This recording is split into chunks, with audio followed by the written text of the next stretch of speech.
Alright guys, welcome back to the shed. Into today's video we're going to be looking at the Aoocci C6 Pro. So I did a video a couple of videos back on the Carparide GPS system, and today we're looking at the Aoocci, which was sent to me as well.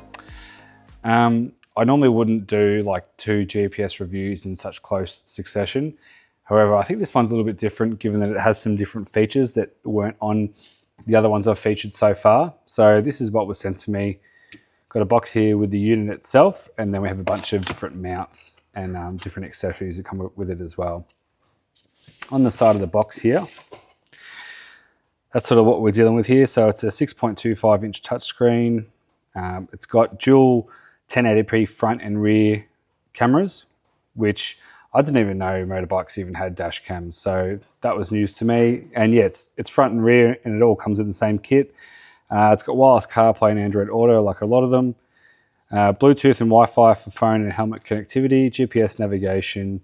It's got a TF card support, which I believe is just like an SD card type arrangement. And that basically works with the front and rear cameras. So it's constantly recording and recording back over old footage as well. It's got tire pressure monitoring, which I was really interested in. It's got emergency recording, and it's IP67 waterproof, which they pretty much all are these days. So as far as I understand it, yeah, it's always recording front and rear, and when you are in an accident, it records that save file and puts it to the side. So that is essentially saved for reviewing later on. So sort of footage where there's incidents does not get recorded back over as far as I understand. So let's open up the box and see what's inside.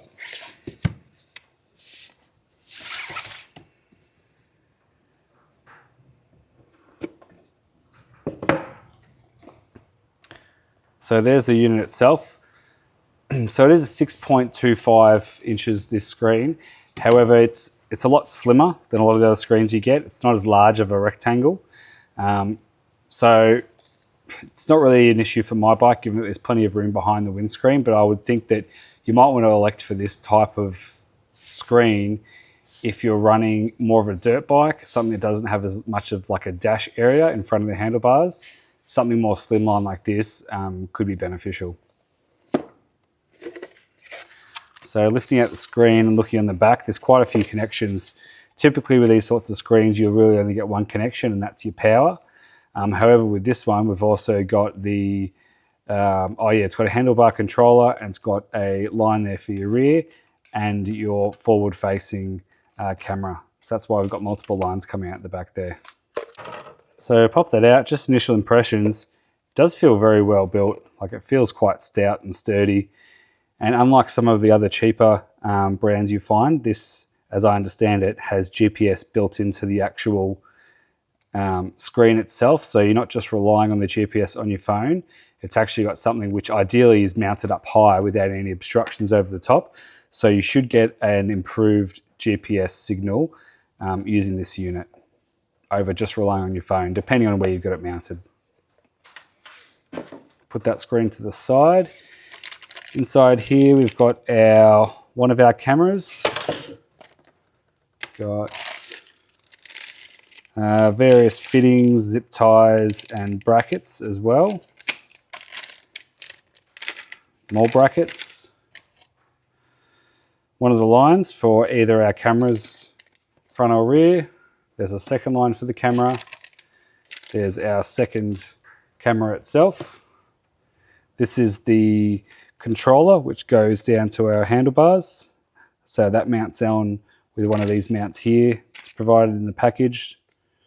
We have our power cable with our waterproof power box as well. So I imagine that increases the voltage. It's like a little bit of a transformer there.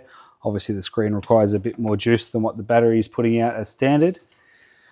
We have a sunshade for the screen to go over the top. We've got our 2 TPMS, so tire pressure monitor sensors, front and rear. And then lastly, which I was actually surprised it came with this, actually came with a TF card, which will go into the unit itself, and that's for recording that front and rear video like we're talking about. So first impressions, everything's really well packaged. It looks like high quality.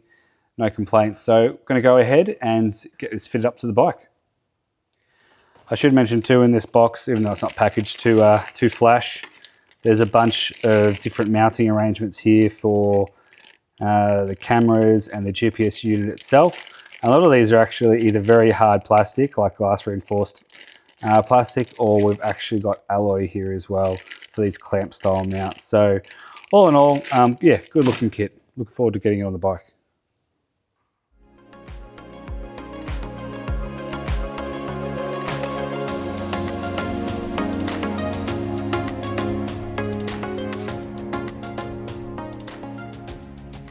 So progress is being made, albeit slow progress. So this is what I've set up for now.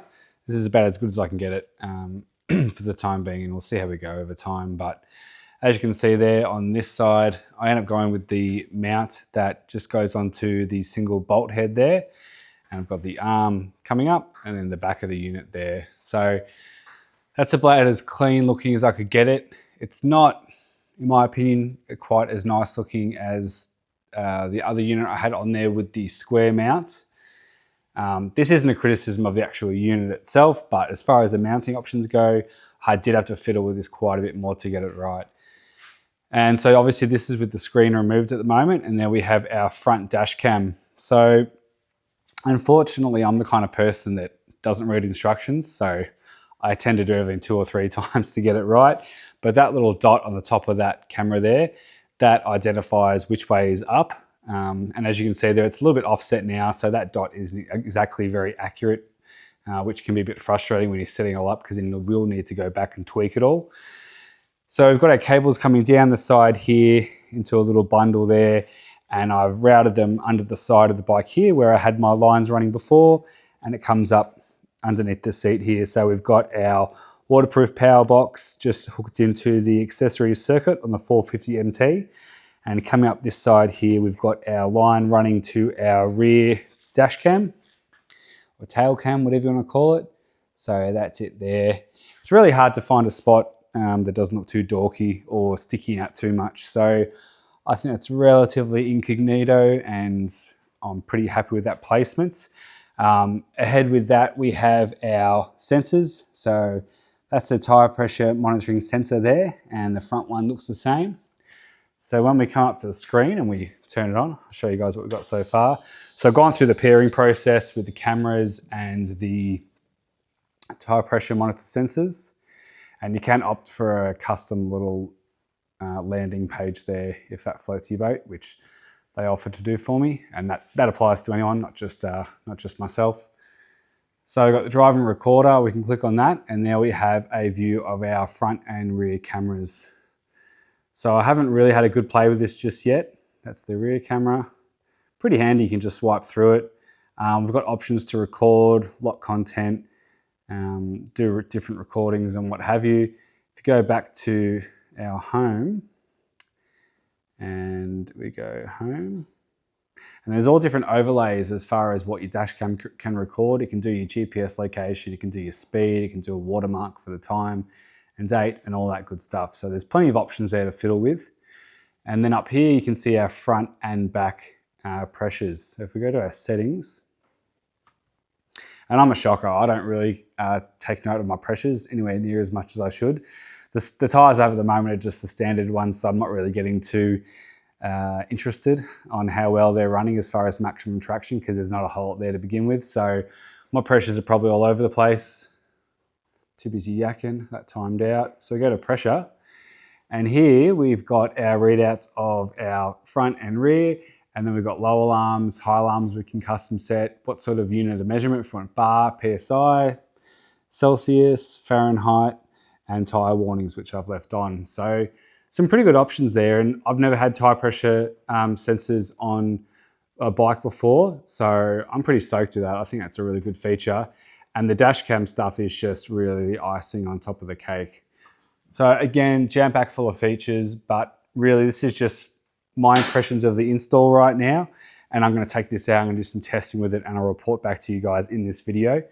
But as far as the install goes, look, because there's so many features and there's so many different aspects to the install, this isn't just a GPS screen, there's a lot more going on here. It is time consuming, it is tedious. It would say it's a DIY kit, and I don't like to say people can't do things for themselves, because I encourage everyone to get their hands dirty and work on their bike. But if you haven't done this sort of stuff before, expect it to take you a long time, and just try and be patient with it, because it can be a little frustrating when it comes to fishing wires and all that sort of stuff, and different connectors and getting bracketry to work the way you want it to work. And as far as instructions go, there is next to no instructions with this unit, which is actually really surprising considering how comprehensive it is with all the features. But the actual instructions are bugger all. And there's a QR code you can click on, and I'm sure there's probably more instructions online, but I guess, I don't know, call me old fashioned, but if I receive a physical product in my hands, I expect there to be physical instructions to go with that product. I'm not keen or not interested in going online and searching for manuals. It should be in the box. So that's just my little take on that. Everyone's probably different, but I'm super keen to get out there and give this a go. Like I said, there's a lot of features there, and I've only just scratched the surface. So I'm not going to pretend that I'm a know-it-all when it comes to this unit. I've definitely got to get my head around it, learn the different features, and give it a good go in the bush. So I'm going to go do that, and I'll report back.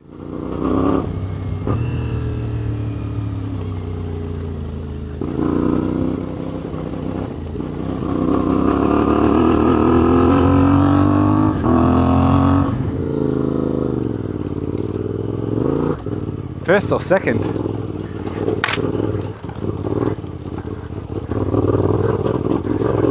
This is, yeah, I remember this from last time we came up here. This is all right.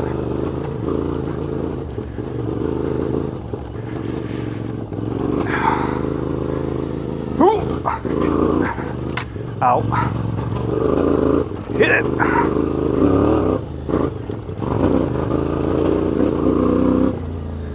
All right, we're back from our ride, and we're back in the shed. I've just finished cleaning the bike up after my last ride through Mount Disappointment.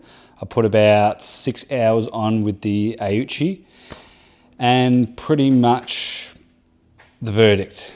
How do I word this? Can you see how that currently is mounted on the bike, where it's all sort of on a slant and not looking quite right? That's pretty much been my experience with it. On surface level, it looked like a really good product, but I just feel like there's a few things that are letting it down. And first off, I'll go over what I like about it, and then I'll give you my negatives about it. It's got great features. I mean, I was really drawn to it because it's got the built-in GPS antenna, which I'm a fan of. It has the tire pressure sensors, which I had no experience with prior to. And it also had the front and rear dash cam, which I didn't really care too much about personally. I don't even have a dash cam in my car, to be fair. But I thought, hey, that's a feature that, adds value to the product and might be enticing for other people. So that was really good. I was impressed with the amount of mounts and stuff that came with it. The fact that it had a remote as well, which goes on the handlebar, which I'm not sure if you can tell that. There you go, it's just broken. So I was impressed that it had the handlebar mount for the button as well, and seemingly a lot of features. That's really the draw on this one. And the 6.25 inch screen sounds good in theory. Now my negatives. The mounts, even though they provide you a lot of different types, and you can see here, that's sort of the best I could get it with that ball and socket style mount, like the RAM style mounts. They're relatively universal. There are a few different ways you can fix it to the bike. I unfortunately, even though it feels quite sturdy now, I couldn't get it to perform well on the road. When I was riding, I was finding that the screen was jumping around a lot, which made it difficult to read. Paired with the fact that it is a 6.25 inch screen, however, it's really slim. So it's like a widescreen, you're looking at it. It's not as rectangular or square, I guess, as some other makes of screens. So it's difficult to read because it's slimmer, and it's difficult to read because I couldn't get it to stay still, which was really frustrating. No matter how much I cranked it down, and it's great that it has like the security Torx on the back there so no one can steal it, but trying to screw it down with the Torx bit that they provided, I just couldn't get it tight enough to the point where it wouldn't vibrate and move around. And even riding it off-road, it would slowly start to drop, and then eventually it would just be like that, and it would be absolutely useless to me. So I think the mounting for this unit would be adequate for a road bike, but as soon as you go off-road, that's a whole another thing, and it just doesn't stand up to it, unfortunately. I just couldn't get it tight enough, so that was frustrating. The next thing that was disappointing was this guy here. There aren't really many functions. It's really just to cycle through the camera and record and hang up the phone. Other than that, that doesn't really do a whole lot, to be honest. There's nothing to help you with panning a map or anything like that, which would be really useful. Nothing to like change your songs and stuff like that. So this is really just a controller for the cameras. The cameras were good, 1080, but the interface, I just found it a bit lacking. And then we come to this at the back here. So, oh wow, it's actually snapped off on both. So they do come with a number of inserts to get to the right bar diameter, which I thought I had it correct. I tightened them up on this fat section of the bar there. However, these are just being plastic, which is really surprising because all the other mounts that were provided in the kit were really heavy duty. And then you get to this guy here, and after one ride, I mean, this broke before I even started my ride. I was just doing a little bit of fiddling, minor adjustment there, and it snapped off. So be really careful the way you tighten it down, because there's no spares. There's no other way you can mount that really, so you got to be careful. So I don't want to bag this product out. I mean, it was sent to me for free, but you know, this isn't going to be the glowing review that they were expecting. However, I just try and think who this would be useful for. I do not think that this is a GPS unit or your GPS display, whatever you want to call it, navigation screen for adventure bikes. It's just not up to the task. And I couldn't see any options to mount this a different way that didn't involve the ball. There were other options on AliExpress to essentially have a socket style fitting to attach direct to it to get it more streamlined. But that's an extra $25, and then you got to get the right mounts with a thicker bar set to go behind there as well. That's another $25. You're looking at extra $50 on top of what is already a pro level navigation system. So you got to factor that in. I could see this working well on a street tourer bike, or maybe even like a sports bike, because you don't have much room with the cowl and your windscreen. You need something quite slimline. That's where this sort of screen size, I think, would really come into its own and be preferred over the larger, squarer screens. In this setup, that benefit doesn't track. It's of no benefit really. So what can I say about this? Would I recommend it? Yes, for street bikes. Would I recommend it for adventure bikes, off-road bikes? No, I wouldn't.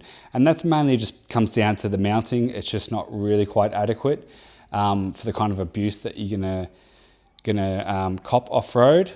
And yeah, it's just a bit of a shame. It does have a lot going for it. There's a ton of features, and for $350, I think it's good value for the features it provides. You just got to sort out the mounting. That's really probably the biggest issue with it. I think you could sort of make the rest of it work, but mounting, sort that out for a road bike. Off-road bikes, I think you need something heavier duty, because I just don't think this is going to stand up long term. So there you go, guys. Thanks for tuning in. Look, it wasn't really, didn't take the course I was expecting it to when reviewing this thing. The way I installed this was going to be my next unit. That was it. I took the copyright off. I got them over there in the box. I boxed it up, and this was going to be the next one for me. Didn't pan out that way. However, I'll put the link down below with the links to the Aoocci website and the codes you can apply for a discount. Again, it's not all bad, but for an adventure bike, and with the kind of adventure riding I do, I'll admit is the upper end of what these bikes are really designed for. So it's really going to stress those mounts to their maximum, and it just doesn't hold up, unfortunately. So there you have it. Thanks for tuning in. I'll see you in the next one.